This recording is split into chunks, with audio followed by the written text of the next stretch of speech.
திராவிட முன்னேற்ற கழகத்தினுடைய தொண்டர்களுக்கு இணையாக உழைப்பதற்கு இந்த நாட்டில் எந்த கட்சி தொண்டனுக்கும் தெம்பு இருந்ததில்லை. ஏன் 1950களில் பக்தவச்சலம் சொன்னார், சிங்கிள் டீ குடிச்சிட்டு வேலை பார்ப்பான் திமுக காரன். 2020ல எடப்பாடி பழனிசாமி சொன்னார், திமுகவினுடைய ஒரு கிளைக்கழக தொண்டனை கூட மிரட்ட முடியாது, உங்களை நாங்க மிரட்ட போறோமா என்று கேட்டார். பக்தவச்சலம் காலத்திலும் சரி, பழனிசாமி காலத்திலும் சரி, திமுக தொண்டனுடைய உழைப்புக்கு ஈடாக இந்த நாட்டில் எந்த கட்சியினுடைய தொண்டனும் உழைப்பதில்லை.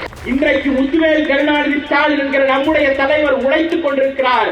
மோடியால், அமித்ஷாவால் வீழ்த்த முடியாத நம்பர் 1 மாநிலமாக தமிழ்நாடு உயர்ந்தது. இதோ அடுத்த இளம் தலைவர் 5, 6, 7 3 நாட்கள் தஞ்சாவூர்ல தொடங்கி மதுரை, திருநெல்வேலி, தூத்துக்குடி, கன்னியாகுமரி, தென்காசி மொத்தம் 36 நிகழ்ச்சி, 8 மாவட்டம், 11, 12, 13 3 நாட்கள்.